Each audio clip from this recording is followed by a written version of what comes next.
안녕하세요. 자, 오늘 저희가 함께 깊이 들여다볼 이야기는요. 삼국시대 촉한 인물들입니다.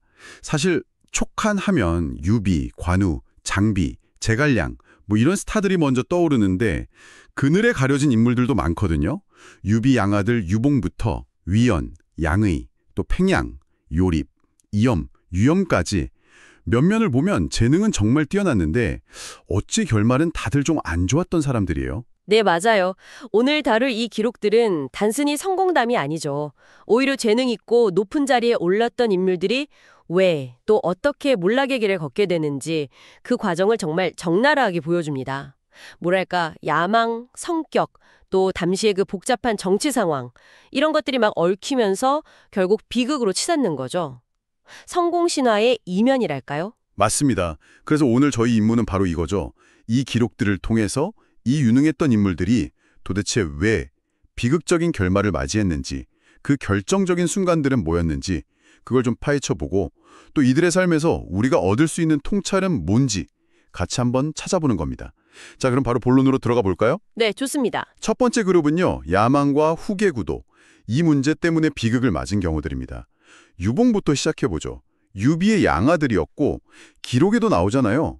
무예가 있었고 기력이 남달라서 초기엔 정말 잘 나갔던 인물이에요. 네, 그렇죠. 가는 곳마다 이겼다고 할 정도였으니까요. 근데 그 관우를 돕지 않은 사건, 그리고 맹달과의 관계가 틀어지면서 뭔가 상황이 확 꼬이기 시작해요. 유봉의 비극을 볼 때 단순히 군사적인 실책이나 맹달과의 불화 이것만 봐서는 안 돼요. 결정적인 건 사실 정치적인 입지 문제였습니다. 아시다시피 유비에게 친아들 유선이 태어나고 또 태자로 책봉되잖아요. 네네. 그러면서 양아들이었던 유봉은 이제 잠재적인 위험 요소로 여겨질 수밖에 없었던 거죠. 제갈량조차도 이 점을 되게 우려했어요. 기록 보면 유봉이 굳세고 사나워서 대를 이은 후계자가 결국 제어하기 어려울 거다. 이렇게 말하면서 유비에게 제거를 권유할 정도였으니까요. 제갈량까지도요. 그 맹달이 위나라로 투항한 다음에 유봉한테 보낸 편지 있잖아요. 그거 보면 당시 유봉의 그 위태로운 상황이 정말 잘 드러나죠. 맞아요. 그 편지 내용이 참 인상적인데요. 아두가 태자로 세워지니까 견식 있는 사람들은 다 원망하고 있다. 이러면서 은근히 민심이 유봉 편인 것처럼 얘기하면서도 결국엔 유비 곁에 있으면 위험하다. 나한테 와라. 이렇게 회유하잖아요. 심지어는 지금 당신이 부모 버리고 남의 자식 된 거 예의도 아니고 재난 닥칠 거 뻔히 알면서 거기 있는 건 지혜롭지도 못하다 이렇게 아주 강하게 압박까지 하죠. 그렇죠. 맹달의 편지가 유봉이 처한 딜레마를 아주 정확하게 짚어낸 거예요. 양자로서의 정체성, 또 태자 책봉 이후에 불안해진 자기 위상, 그리고 진짜 생존의 위협까지. 이 사이에서 어떤 선택을 해야 하나. 결국 유봉은 성도로 돌아가는 길을 택했고 아시다시피 죽기 직전에 그때 맹자도 말을 들었어야 했는데 이렇게 후회했다고 하잖아요. 참 그 정치적 역학관계 속에서 개인의 운명이 너무 허망하게 결정될 수 있다는 걸 보여주는 거죠. 정말 안타까운 사례입니다. 네, 참 안타깝네요. 그럼 위연의 경우는 어떨까요? 이 사람도 비슷한 맥락으로 볼 수 있을까요? 용맹하고 군사적 능력이야 의심할 여지가 없는데 제갈량이랑은 계속 삐걱거렸잖아요. 위원이요? 네. 특히 그 유명한 자오곡 계책, 장안을 기습하자는 그 대담한 제안은 계속 거절당했고요. 기록에도 나오죠. 위원은 항상 제갈량이 겁이 많다고 여기면서 자기 재능을 제대로 못 쓰는 걸 한탄했다. 이렇게요. 양이와의 관계는 말할 필요도 없고요. 네, 위원, 능력은 정말 출중했습니다. 병사들을 잘 보살피고 또 용맹함이 남달랐다 이런 평가가 괜히 나온 게 아니죠. 근데 동시에 이것도 기록에 나오는데 성격이 너무 자긍심이 높아서 당시 사람들이 다 그를 피하고 좀 폄하했다. 이런 내용이 있어요. 그러니까 성격이랑 대인관계가 좀 심각한 약점이었던 거죠. 그 작점이 결국 제갈량 사후에 이게 치명적인 결과를 낳습니다. 제갈량이 죽기 직전에 비밀리에 양의, 비의, 강유 이런 사람들한테 철군 명령을 내리면서 위원한테는 후미를 맡기라고 해요. 근데 거기에 단서를 달아놓죠. 만약 위원이 명령 안 따르면 군대는 그냥 바로 출발해라. 이건 위원을 완전히 믿지는 못했던 거죠. 그랬군요. 제갈량이 죽자마자 예상대로 위원이 반발했죠. 승상은 돌아가셨지만 나는 아직 멀쩡하다. 어찌 한 사람 죽었다고 천하의 큰일을 그만두겠냐. 또 나 위원이 어떤 사람인데 양이 따위의 지위를 받아서 훔이나 맡으란 말이냐. 이 대서 보면 자존심이랑 양의에 대한 반감이 그냥 확 느껴지죠. 맞아요. 심지어 잔도를 불태워서 퇴로를 막고 양희 군대랑 거의 충돌 직전까지 갔으니까요. 와, 근데 여기서 좀 흥미로운 지점이 있어요. 위원 군대가 결국 와해되는 과정인데요. 네. 어떻게 됐는데요? 양희 쪽 부장인 하평이란 사람이 위원 병사들한테 소리를 질러요. 공께서 돌아가신 지 얼마 되지도 않았는데 너희들이 어찌 감히 이런 짓을 하느냐 이렇게요. 그랬더니 병사들이 다 흩어져 버렸다고 합니다. 아, 병사들조차도 위원 행동에 명분이 없다고 본 거네요. 그렇죠. 그렇게 해석할 수 있죠. 결국 위원은 부하들한테 버림받고 도망치다가 마대한테 살해당하잖아요. 그 후에 양희가 위원 목을 가져오니까 발로 밟으면서 이 용렬한 종놈아 또 나쁜 짓 할 테냐 이렇게 소리쳤다는 장면은 정말 두 사람 사이의 징후가 극에 달했다는 걸 보여주면서 동시에 뭐랄까 승자의 잔인함 같은 것도 좀 느껴지죠. 그 위원 꿈 이야기도 참 결말을 암시하는 복선 같아서 인상 깊었어요. 머리에 뿔이 나른 꿈을 꿨는데 해몽가가 앞에서는 좋은 꿈이라고 해놓고 뒤에서는 뿔 각자는 칼도 아래 쓸 용자 아니냐? 머리 위에 칼을 쓴다는 거니 엄청 흉하다 이렇게 풀이했다는 거예요. 네, 그런 이야기도 전해지죠. 위원의 사례는 군사적 재능이 아무리 뛰어나도 정치 감각이나 원만한 대인관계 이게 받쳐주지 않으면 어떻게 몰락할 수 있는지를 아주 극명하게 보여주는 예입니다. 특히 권력 공백기에 터져나온 그 제어되지 않은 야심, 경쟁심 이게 결국 파멸을 자초한 거죠. 뭐 개인의 비극을 넘어서 촉한 전체로 봐도 엄청난 인재 손실이었고요. 그런데 여기서 또 반전이 있죠. 위원과의 그 처절한 권력 투쟁에서 이긴 양희. 이 사람도 결국 몰락의 길을 걷게 된다는 거. 제갈량 신임도 두터웠고 기록에도 제갈량이 여러 번 출정할 때 양희가 항상 계획 세우고 부대 편성하고 군량 계산했다 이렇게 나올 정도로 실무 능력은 진짜 뛰어났는데요. 양희의 가장 큰 문제는 이거였어요. 기대와 현실의 차이. 본인은 당연히 제갈량 다음은 자기라고 굳게 믿었던 거죠. 기록에도 자기 공헌이 아주 크다고 생각해서 제갈량 뒤를 이어서 정권을 잡아야 마땅하다 이렇게 생각했다고 나올 정도니까요. 네네. 그런데 제갈량은 양휘를 성품이 좀 성급하고 옹졸하다 이렇게 봤어요. 그래서 안정적인 성품의 장완을 후계자로 점찍었던 거죠. 결국 양휘는 중군사라는 상대적으로 좀 한직에 머물게 됩니다. 자기가 생각할 땐 나이나 경력, 능력 다 장완보다 위인데 밀려났으니 그 실망감이랑 분노가 엄청났겠네요. 기록에도 원망과 분노가 말과 얼굴에 다 드러나서 탄식 소리가 막 나왔다. 이렇게 묘사되어 있더라고요. 네, 그 쌓였던 불만이 결국 터진 게 비애와의 대화였어요. 위로차 찾아온 비애한테 막 울분을 토하다가 결정적인 실언을 해버리죠. 그 유명한 발언. 네, 지난번에 승상이 돌아가셨을 때 내가 만약 군대를 이끌고 위나라로 가버렸다면 내 처지가 어찌 이렇게까지 떨어졌겠냐. 후회해도 소용없다. 이렇게 말해버린 거죠. 맙소사. 이 발언은 즉시 보고됐고요. 진짜 반역 의도가 있었든 없었든 이걸로 정치 생명은 그냥 끝난 겁니다. 결국 파직되고 유배 갔다가 스스로 목숨을 끊게 되죠. 결국 인정받지 못한 데에 대한 그 원망, 조절되지 않은 분노가 스스로를 파멸로 이끈 셈이에요. 와, 정말 말 한마디가 천길 낭떠러지로 떨어뜨린 격이네요. 자, 이제 두 번째 그룹으로 넘어가 보겠습니다. 이번에는 성격적인 결함이 화를 부른 인물들인데요. 팽양이라는 사람, 이 사람도 참 흥미로워요. 네, 팽양. 키가 팔척이고 용모가 아주 장대했다 이런 외모 묘사가 있는데 기록은 또 천성의 교만에서 사람을 함부로 대하는 경우가 많았다 이렇게 지적하죠. 방통이랑 법정 추천으로 유비한테 발탁돼서 출세하나 싶었는데 결국 좌천되니까 위험한 생각을 품게 돼요. 팽양이 유비한테 발탁된 후에 행색이 거만해지고 자기가 대우받는 걸 너무 지나치게 자랑했다. 이런 기록이 있어요. 이런 오만한 태도가 주변의 경계를 산 거죠. 제갈량도 겉으로는 되게 예우해줬지만 속으로는 팽양 마음이 크고 뜻이 넓어서 안정을 지키기 어려운 인물이다. 이렇게 평가하면서 유비한테 조심하라고 귀띔을 해줬어요. 아, 제갈량이 미리 알아봤군요. 네. 결국 유비는 그를 강양 태수로 보내서 중앙에서 좀 멀리 떨어뜨리려고 한 거죠.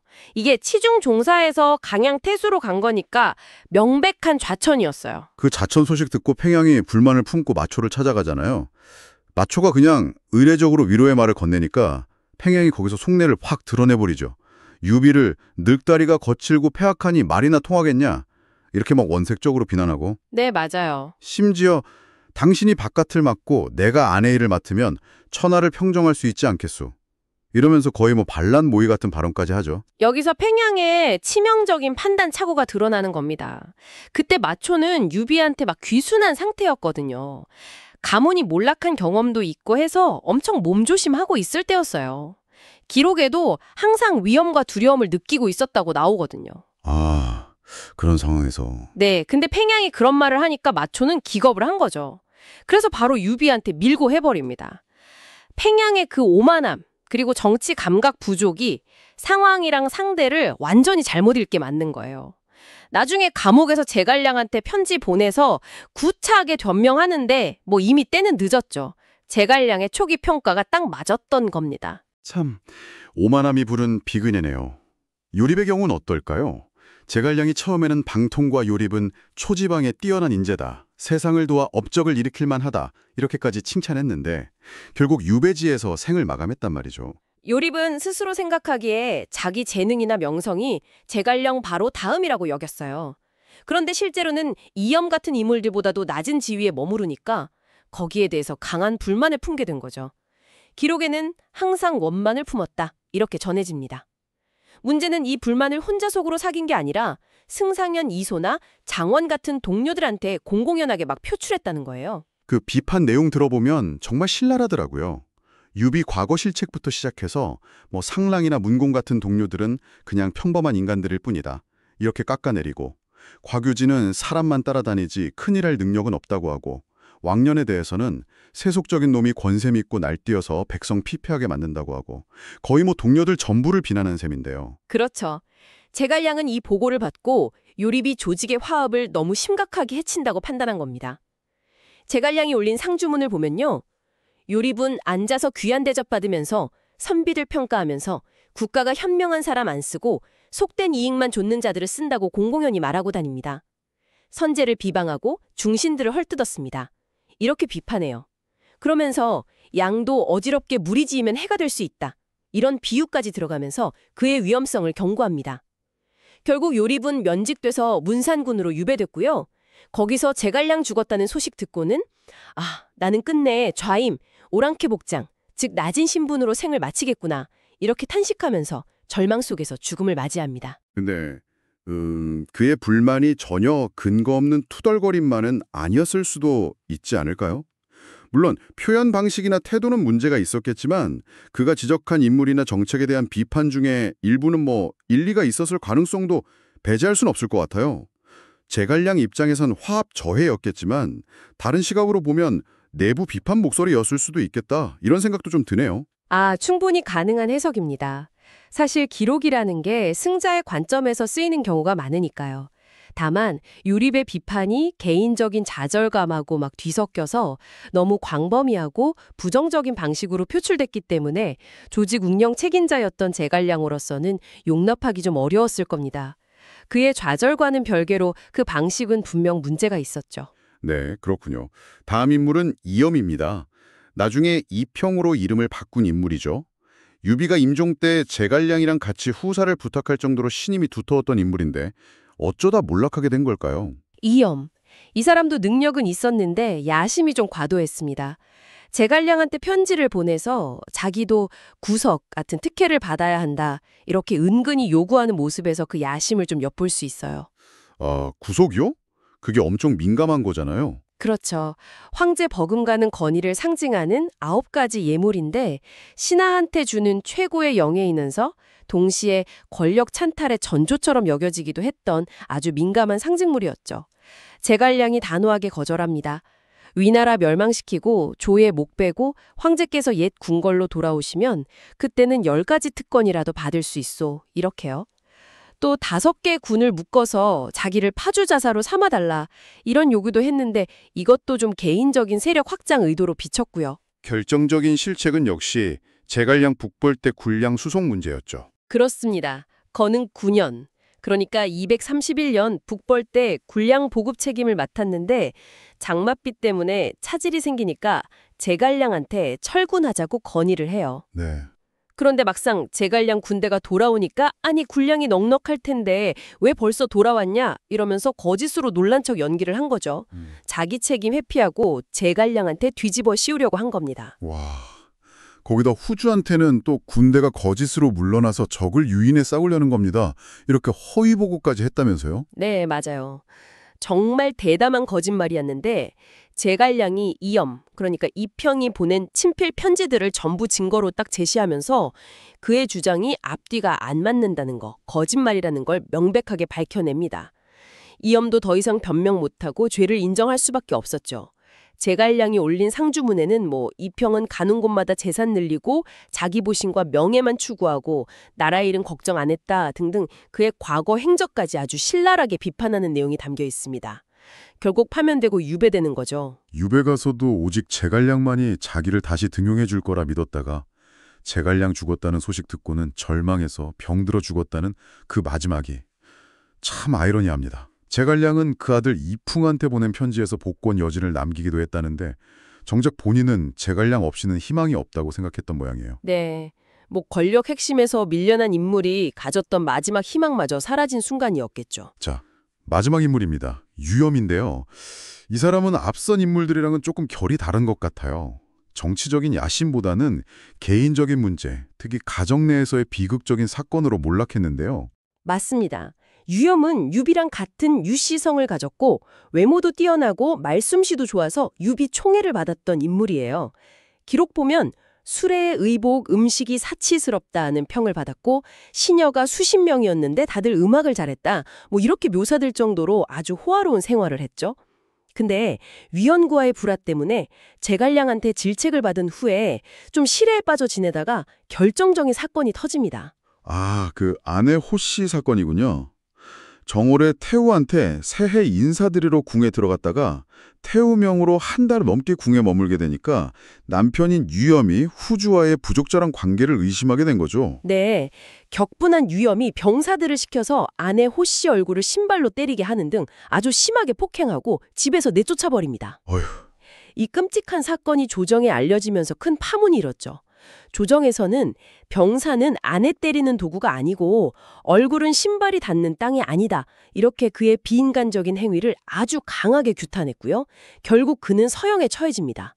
아무리 고위 관리라도 사적인 영역에서의 폭력, 권력 남용은 절대 용납될 수 없다는 걸 보여주는 아주 명확한 사례죠. 이 사건 이후로 조정의 대신들의 아내나 어머니가 할애하는 풍습 자체가 사라졌다는 점도 당시 사회에 미친 충격이 얼마나 컸는지 짐작하게 합니다. 자, 오늘 살펴본 인물들의 이야기 이제 좀 정리해볼 시간입니다. 유봉, 위연, 양해는 결국 제어되지 못한 야망과 권력 투쟁의 희생양이 되었고요. 팽양과 요립은 오만함과 불만이 스스로를 파멸로 이끌었습니다. 네. 그리고 이염은 신뢰를 배신하고 사리사욕을 추구하다 몰락했고 유염은 사적인 분노 조절 실패와 폭력으로 극단적인 결말을 맞았죠. 여기서 우리가 좀 주목해야 할 점은 이 사람들 대부분이 사실은 정말 뛰어난 재능을 가졌고 한때는 촉한의 아주 중요한 인재였다는 사실이에요. 맞습니다. 하지만 권력의 정점에서 활동한다는 게 단순히 능력만으로는 부족하다는 걸 이들의 삶이 그대로 증명해 주는 거죠. 성격적인 결함, 통제되지 않는 야심, 순간의 판단착오, 또 정치적인 역학관계에 대한 몰이해 이런 것들이 복합적으로 작용해서 비극적인 결과를 낳았습니다. 또 한편으로는 촉한의 안정과 통합이라는 그 큰 대의를 위해서 제갈량이 때로는 정말 냉정하다 싶을 만큼 단호하게 이들을 숙청하거나 배제하는 모습도 볼 수 있었죠. 이염의 죄를 문서로 철저하게 증명해서 처리한 방식하고 위헌을 신속하게 무력으로 제거한 방식, 이 차이를 보면 당시 상황이 얼마나 긴박했는지, 또 각 인물에 대한 제갈량의 최종적인 평가가 어땠는지 이런 것들이 좀 반영된 결과가 아닐까 싶습니다. 결국 능력만 뛰어나다고 다 되는 게 아니라는 어쩌면 당연하지만 우리가 참 잊기 쉬운 그런 교훈을 다시 한번 얻게 되네요. 그렇죠. 오늘 저희가 함께 깊이 들여다본 이 촉한 인물들의 이야기는 단순히 그냥 오래전 역사 속 이야기로만 남지 않을 것 같습니다. 어쩌면 여러분이 조직 내에서 혹은 삶의 여러 국면에서 마주하게 될 리더십, 야망, 인간관계, 그리고 압박 속에서의 선택과 그 결과, 이런 문제들에 대한 아주 생생한 성찰의 기회를 제공할 수 있을 겁니다. 네, 더 넓은 시각에서 보면요. 이런 내부 갈등 그리고 핵심 인재들의 소모는 분명히 촉한의 국력을 갉아먹는 아주 중요한 요인이었을 겁니다. 이게 또 우리한테 중요한 질문을 던지게 하죠. 하나의 공동체나 조직이 외부의 도전에 맞서면서 내부의 이런 불협화음과 갈등을 과연 어느 수준까지 관리하고 또 감내할 수 있는가 하는 문제입니다. 자, 마지막으로 여러분께 생각해 볼 질문 하나를 남기면서 마무리할까 합니다. 오늘 저희가 살펴본 기록들은 대체로 승자의 관점, 특히 제갈량의 입장에서 서술된 경향이 좀 강합니다. 그래서 누가 옳고 그른지에 대한 판단이 비교적 명확하게 느껴지기도 하죠. 하지만 만약에 우리가 위헌이나 요립 혹은 팽양의 입장에서 그들의 좌절과 불만 그리고 그들 나름의 논리를 조금 더 자세히 알 수 있었다면 이 인물들과 사건에 대한 우리의 이해는 어떻게 달라졌을까요? 여러분께서 다양한 정보와 관점을 접하실 때 늘 한 번쯤 품어볼 만한 그런 질문이 아닐까 싶습니다.